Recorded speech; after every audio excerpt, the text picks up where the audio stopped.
We always hollered for better roads, and we got them.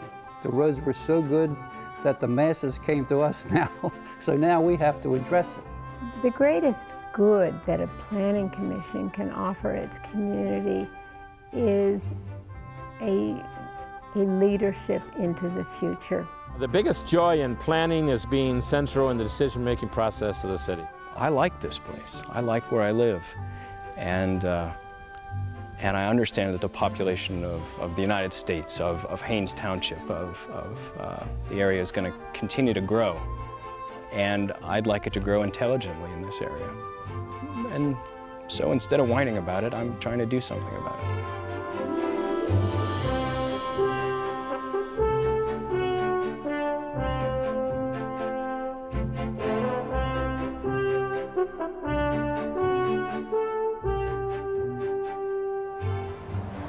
So now you're a member of the Planning Commission. What does that mean? A Planning Commission is a policy advisor to local elected officials about the development of the community.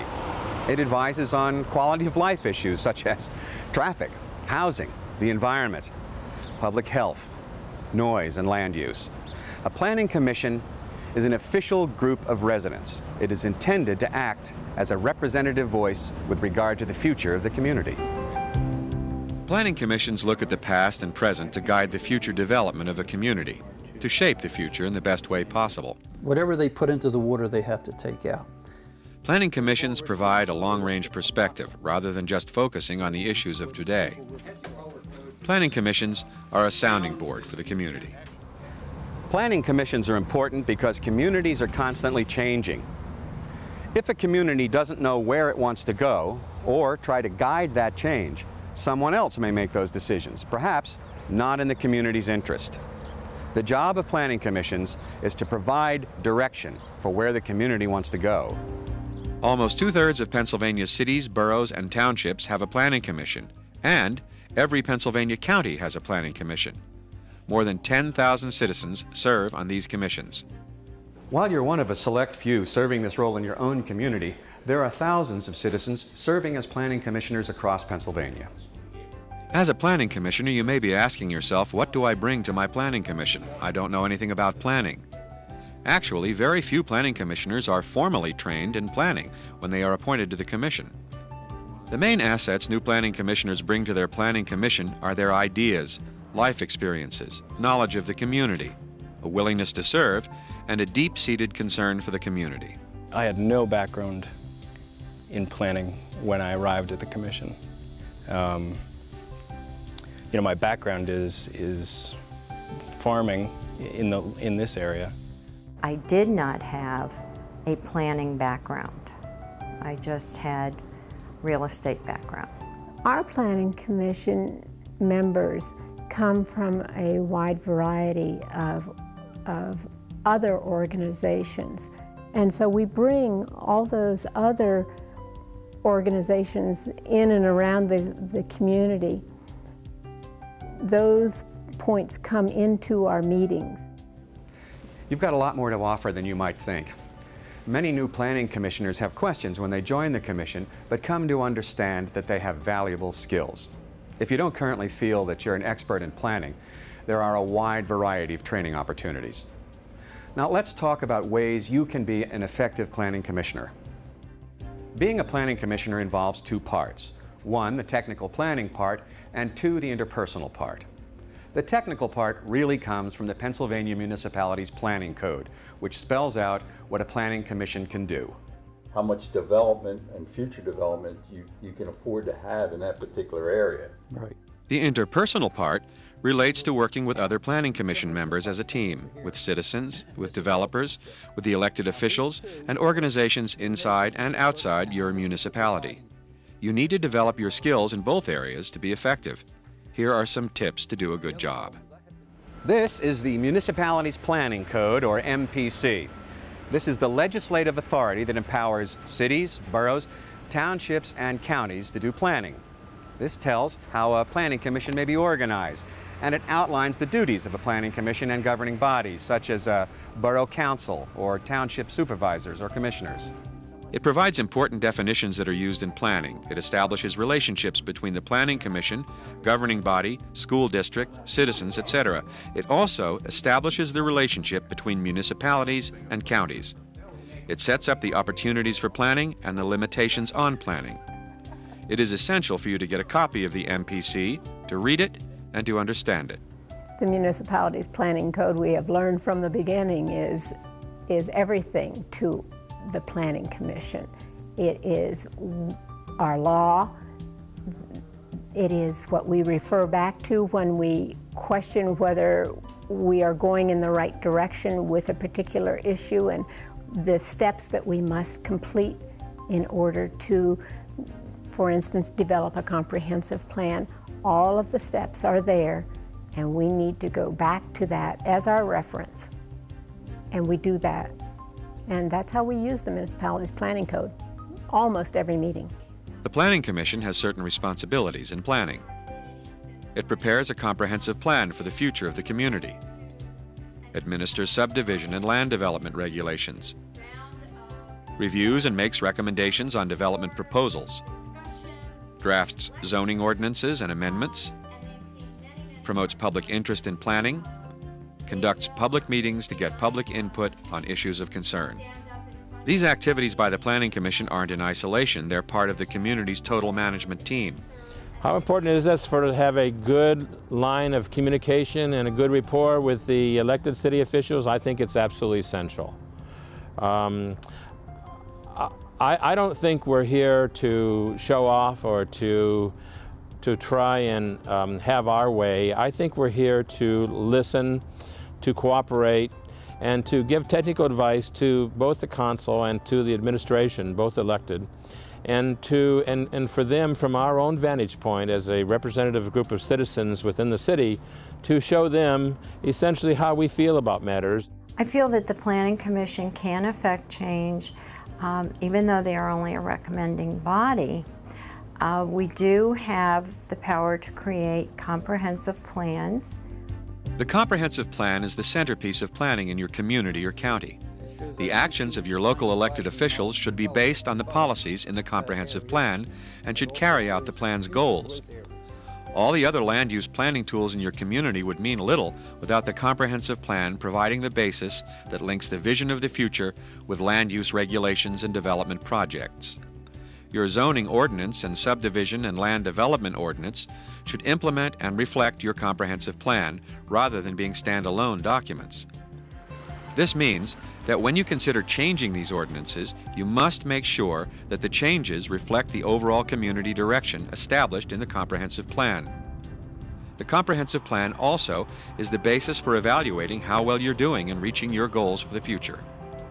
Comprehensive plan basically allocates our zoning and our subdivision. This is what you can do here, and this is what you can do here. Basically, it's a blueprint of your township or your municipality. What's in a comprehensive plan? It spells out a community's development policies and goals. It's an inventory of the community's assets, such as its people and the characteristics of its population, its natural setting, its economy, its community facilities such as roads, library, schools, parks, water and sewer systems, as well as its cultural assets such as history and traditions, and its relationship to other communities. The comprehensive plan deals with how the community has developed over time and how the community is projected to develop in the future through private and public actions. It identifies problems that currently exist and that need to be fixed or improved, and specifies the actions needed to make those improvements. The Planning Commission is successful only when it's working as a team, not as a bunch of individuals. Without that team effort, you meet once a month. You cannot get anything done unless the team is working together during those 30 days. Teams learn and then make use of the strengths of each member. They share responsibility for the work and the results, and they share leadership. They manage their meetings effectively and efficiently under the auspices of the Open Meetings Law. Well, you're never going to accomplish anything if you have 5 disparate views. So in teamwork, I think everybody should bring their opinions to the meeting or opinions on decisions we need to make. But we've got to compromise. We've got to meet somewhere in the middle. And we try to do other things. You know, we have little get-togethers so that you really know one another. And if we're working on something, we'll say, okay, let's meet at 5 o'clock, and we'll have pizza brought in, and we'll work together over pizza. I think if you create relaxed atmospheres, you develop good teamwork. To make your planning commission an effective team, consider these. Set aside meeting time to orient new members. Have a bio-sketch of all members. Mentor new members. Take annual field trips of the municipality and nearby areas. Attend workshops or courses together. And make sure every member has a copy of the municipality's planning code and all current plans and ordinances. Planning commissions are advisors to the governing body, so it's vital to have a good rapport with them or the planning commission won't be as effective. Understand that planning issues are only one of the many matters that they must be concerned with. And here's how to develop a good working relationship with them. Help the governing body understand the procedures of the municipality's planning code. One of the Planning Commission's important responsibilities is to help the governing body realize that the MPC has requirements that they must follow when dealing with zoning and land use issues. Be ready to answer their questions. The governing body has to make decisions. If you aren't able to answer their questions in a timely way, they may have to make those decisions without your help. Be able to explain the comprehensive plan and land use ordinances. Another of the Planning Commission's important roles is to advocate for the comprehensive plan and encourage the governing body to take actions consistent with the plan. Be prepared to take on new planning assignments. You're working for the governing body, and as an advisor to them, you need to be willing to take on new assignments to help them deal with issues that face the community. Develop relationships with others involved in planning. Your community isn't planning and operating in isolation. It's important that you develop good working relationships with the planning commissions in adjacent municipalities, the county planning commissioner office, regional planning agencies, and the state. We, on our planning commission, have a system in place to communicate with our elected officials. First of all, we make sure that they always have the minutes from our planning commission meetings. Then we try also to have a representative at our supervisors' meetings.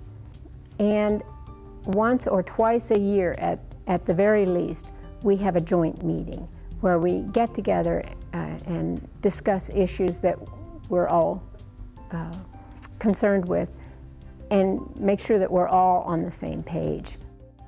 If you're to be effective as a planning commissioner, you must know what's expected of you. A lot of it is on-the-job training. It's trial and error. And if you have a question, you just look to your colleagues and ask for some help. The biggest challenge facing a planning commission is to throw away personal biases and to listen very carefully to the arguments that are being addressed by the citizens and by the developer. My advice to a new member would be, hang in there, get through that initial overwhelmed feeling. It will pass to a certain extent. There are always times when the law changes or something new comes up and you say, oh, we didn't understand that before, but that I think every planning commission member feels. They got to take the zoning ordinances and the subdivision ordinances, take a look at them. You have to study them, and you can't absorb everything all at one time. My advice to a new member would be to try and be as objective as possible, to stay open, to not let their own biases preclude listening to the public and hearing what their concerns are, understanding what those concerns are in as much depth as they possibly can, and then to make the decisions that they need to, that they feel in their heart and in their mind are the very best long-term ones for the city and for the people that live in it. When it's time to make that decision and you're confident that you're in the right place, you know, I think it's fine to take the stand and then let it happen. You know, and if people are going to be yelling and screaming at you, you just need to be intelligent enough to to answer their questions or their rants without losing your own cool. Being a planning commissioner is an exciting but challenging job. Don't feel you have to be an expert immediately. Few people come to the Planning Commission as an expert in planning. Your sense of community is really what your expertise is. There are plenty of opportunities to learn more about planning and your role as a planning commissioner. Take every class that comes along, and they're not frequent, so you really have to keep your eye out for the mailers and take the classes. It's very important. You can self-study. There are a variety of different self-study training materials available, such as from the Lincoln Land Institute and International City Managers Association. Study materials are also available from the Governor's Center for Local Government Services. A good way to understand what has been going on is through reviewing your Planning Commission's annual report. You can find a mentor.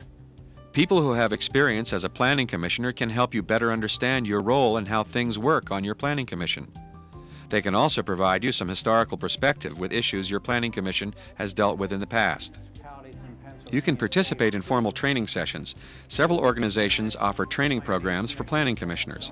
The Pennsylvania Municipal Planning Education Institute, for example, teaches short courses on zoning and subdivision ordinances, the role of the Planning Commission, and the municipality's planning code. These courses are held at locations across Pennsylvania.